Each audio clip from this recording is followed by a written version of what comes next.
Hello, welcome to this week's update. Lots of progress on there it is, up there, the Arma Hobby P-36. More of that in a moment though. Coming up on the channel next Sunday.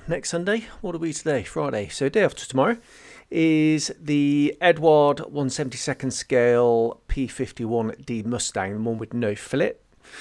I've decided to do that as a one-parter in the end, like a traditional like plasmoskeleton type video. I kind of mentioned that last week, didn't I? And decided to do that. I thought it was just the easiest for that format. It's a small model, a simple model, although highly detailed. And I thought, why not put it all together in just one? It's not overly long as well. Hopefully, even though it's a relatively short sort of one episode, you're going to get a lot from that. I hope so too. So I'd love to hear your feedback on the format. Last week was the Hurricane, the Arma Hobby, sort of the warbird from the Polish Heritage Flight. That's easy for me to say. And that was a lot of fun doing that one as well. And if you haven't seen that, I'd love to know what you think about that sort of genre of model, the modern day warbird. Very challenging, very interesting project to do, and enjoyed that immensely. The video is like the debrief style. Every now and again, I'll throw in a debrief type video of the completed model, and I'll just talk through it. And again, be good to get your feedback on that. Leave a comment below whether you enjoyed the format. Okay, here we go then. So the little P-36 from Arma Hobby, you can see, is painted. I've literally just put on the few decals, and just a few of the basic markings. All the main markings are actually painted. All the roundels and the codes underneath are all sprayed. I was going to use the decals for the markings, but I thought, because I've gone to the trouble of riveting the model, I just thought it would be advantageous, shall we say, to spray them. And I'm really pleased I did. I'm really chuffed with how they've come out. I deviated slightly from what I've done on a few of my latest models and gone back to what I normally do. And that is do the light colours first. So painted the white, masked them, painted the center blue, had to try and match the tail stripe color, which I've not quite matched it. You can see a slight different tone. The tail band is a little bit more saturated. The blue in the roundels is a little bit more of a shifted towards the blue grey type, but anyway, it's fairly close. And so painted that, masked that, then painted the red, masked that, and obviously quite a bit of overspray, and sort of tried to touch that in, and then went on with the camouflage. And I'm really pleased with how that's turned out. There's a few little markings that required decals, like the numerals on the tail, the little stripe, and the kind of nose art, the squadron motif. They're busy bedding down with the setting solution, so I've got to be careful not to touch them. I was really worried about the tail, the rudder. It's decal on both sides. It's actually worked really, really well. I had to do a little bit of touch up. What I did is I painted the leading edge and the underside blue. The decal doesn't wrap around the bottom half. It's slightly too short, which is a bit of a shame. And around the very trailing edge of the rudder, I touched that in with a brush and a little bit of ammo red. I think what I would have much preferred is if the sort of all the little writing, if that was just a single decal, a separate one, so you had the option of painting the tail stripes and using just the little numbers, or if this sort of scenario where you've got the whole thing, and then at least you'd have the choice if you wanted to paint the stripes. and I think a lot of people would. The other option would be to have the centre bit clear. So you undercoat the rudder in white, and then it's just the blue and the red stripes. I think that would work as well. But actually, I'm really rather pleased how it's turned out. After all that, it did work, and it did work quite well. This is Jan Zumbach's plane, aeroplane. Plane is a competence tool, as I keep telling my cadets. It's an aeroplane. The camouflage then. The underside is what are the FS numbers? I can't remember, if I'm honest. It's a very light blue-grey. The top colour is a mix of another FS number and a few drops of ocean grey, just to darken it down just a little bit, and then added some lowlights. I then did the brown, which is dark earth and NATO brown. And the green is RLM 80 and RAF dark green. Just mixed by eye. I think maybe the green is a little bit too saturated, a little bit too green. So maybe I should have, rather than base it on RLM 80 with a bit of dark green, what I should have done is the other way around. Dark green and a bit of RLM 80 to make it a little bit more saturated. Maybe. Actually, I'm really pleased with how it's come out. I did go back in with some actual neat dark green over the top and a little bit of fading and all that kind of stuff. The like I say, underside, that was all masked and sprayed as well. And the next job is tomorrow is going to be weathering and then the satin coat, which I'm really, really looking forward to, because that is my favourite stage of modelling. Putting that satin coat on, and then it kind of brings everything together. And yeah, really, really looking forward to that bit. So there we are. That is a little Arma Hobby P-36. Construction-wise, really quite straightforward. Even though the cowling is in, 4 pieces. So that's a little bit of a fiddle to get around the engine. One thing I will say is the initial batch of models, the fuselage halves around by the canopy were sort of bowed out, warped out, and my original one was like that, so they sent me a replacement. I've got a feeling I might have picked up the wrong one. I'm hoping so, because this cockpit was slightly bowed out. Now, you couldn't really see it with the naked eye. It was only when I went to attach the windscreen, which is, the breakdown is just like the Mustang, you know, where you got the windscreen and that sort of front panel all in one. And it only when I did a dry fit of the windscreen did I notice that, yeah, it's kind of got a warp to it and it's bowed out. The way I fixed it, it wasn't that bad, I will say. The way I fixed it is I got one of my Swedish blue clamps, trademark, and squeezed the fuselage halves together. I then used 5-minute epoxy to glue the windscreen down, and I left it overnight. That way I knew it was going to proper go off. Even though it's 5-minute epoxy, I wasn't going to take any chances. So I left it all overnight to go down, and then when I removed the clamps, that's worked. So I don't know how much stress is on the joint. Hopefully not too much, and hopefully it won't spring open. But so far, no, it's not springing open at all. And yeah, there we go. I've never built a French Second World War aeroplane before. Loving the camouflage. Real tricky to do that freehand, but MRP really, really helps. As does the my HNS Infinity 2024, my new airbrush. Loving that.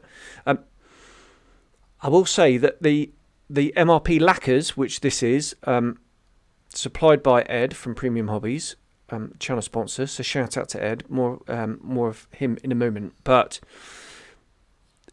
when you're trying to do really slow, intricate work with the lacquers, if you're just move the airbrush too slow, the lacquer almost kind of washes the paint away. because it sort of dissolves the paint that's already gone down. So there's a definite minimum speed for that.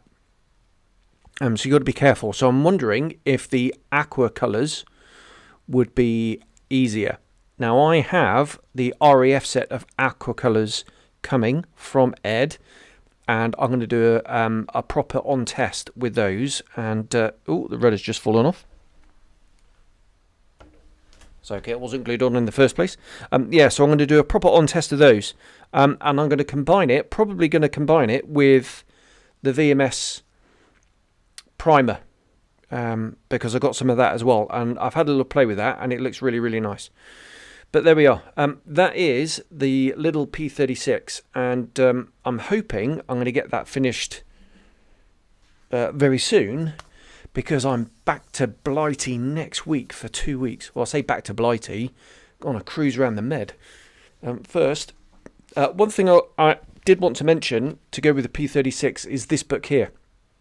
Now, I'm a huge fan of these Polish Wings books. This one is in English, so don't be fooled by all the Polish blah on the front. I think they're all the authors. And yeah, these Polish Wing books are absolutely brilliant. I've got 2 of the Spitfire ones, or 3 of the Spitfire ones, and just some beautiful pictures. And in here is the aeroplane I'm doing. Is Jan Zambach's aeroplane. So I've really tried to copy the camouflage, what I can see there, and it's actually quite faded and patchy. So, and this is photographed in November 39, so just after the outbreak of war. Yeah, awesome books. That gave me the gouge that the colour behind the course light panels back here was natural metal, because they were delivered in natural metal and then camouflaged in France. Right, that's the P-36. So what's going to come on the bench after that then is, well, it depends what happens when I get back. So the ongoing saga of my parcel is it's in limbo somewhere and we don't know where it is, which is really annoying. So I'm going to try and have to, my daughter actually is going to try and ring Royal Mail for me and try and track it down. That's really annoying because it's got some really Gucci paintbrushes in it. It's got the resin exhausts and the seat harness for the Airfix Spitfire TR9. It's also got my Airscale Defiant landing gear set in it, which is really annoying because I wanted to do that so I could paint that up, fit that to the model before bringing it home. So what I'm going to have to do is, such a pain in the backside, when eventually I can track down the parcel and I get hold of it, is I'll have to bring those bits back with me, or maybe even turn up back in Saudi Arabia, who the hell knows, paint it up, and then I'm going to have to retrofit that when I get home. There we are. It's one of those things, isn't it? But really, really annoying. Oh, right, that is that. Right, news time. Actually, there's a new kit to talk about, and it's a modified tooling. It's probably an all-new tooling, pretty much, and that is Mini Art, another P47, the P47N in 1/48 scale. So obviously they've done quite a few of the D bubble tops. They've just released the Razorback, so the earlier D. And hot on the heels is the N. I really like the N. I think the wing plan form, it's a lot more kind of modern looking, if that makes sense. I don't know if it's a laminar flow aerofoil. I'm going to have to do a little bit of research. But I built the Trumpeter 1/32 scale one back in the day, and that's a really good kit actually.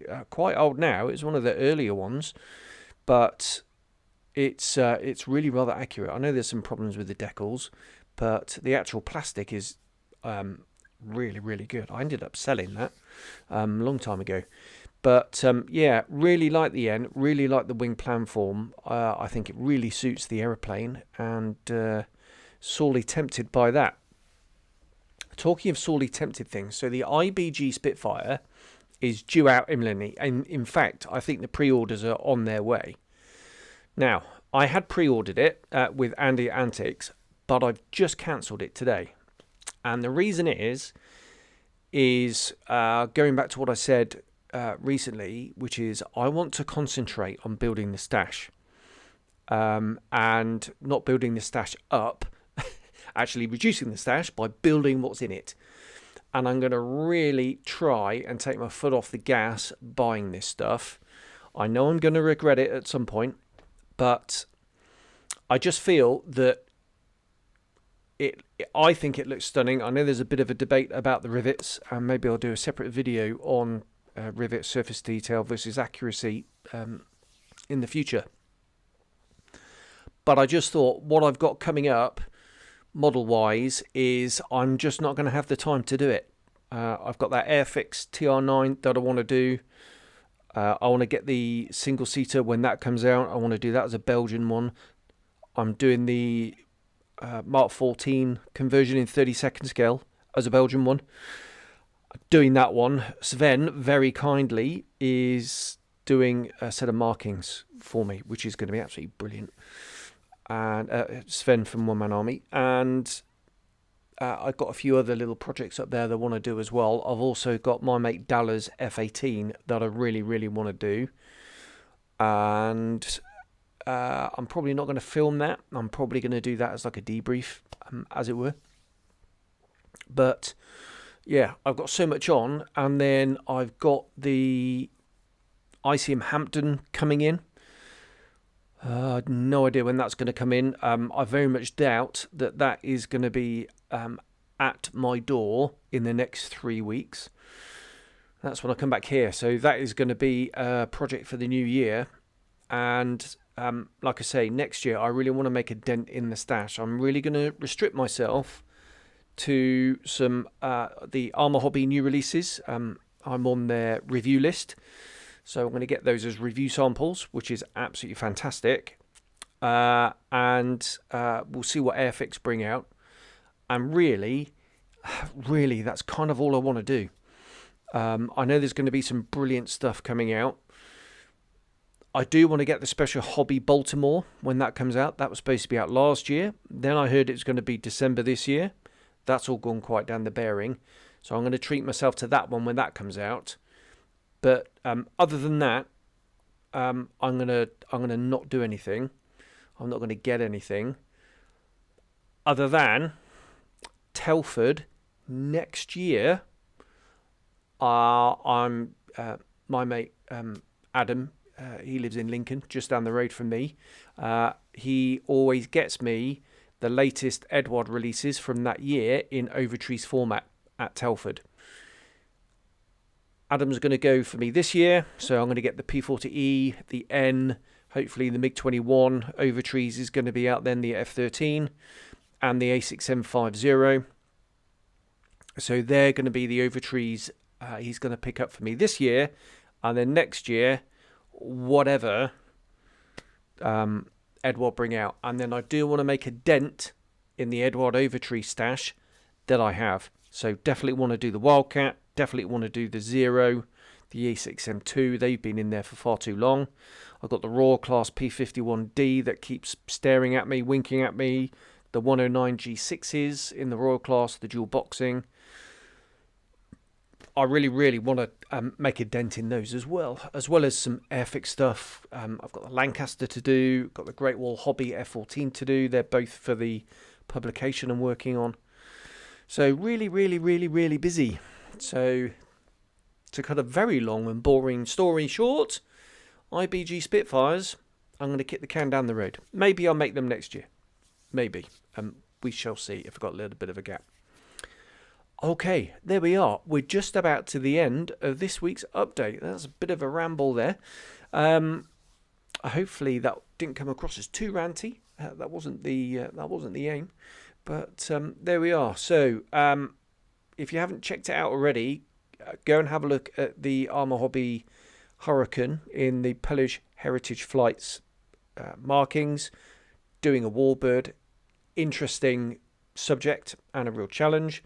Watch out for the Edward Mustang that's coming on Sunday. Again, a beautiful little kit, that one, and sort of natural metal and putted and painted the wings. A lot of the markings are sprayed on that one as well, but also I have used quite a few decals on it as well, and lots to talk about on that one. And then I'm going to have to hopefully finish this one, and then I can be editing that, and if I can get that at least one part or all of it done before I go away, you're going to have some modelling content while to keep you going while I'm on my cruise. There we are. I'll leave it there. So thanks very much for watching, and I will see you very soon. Cheers. Bye bye.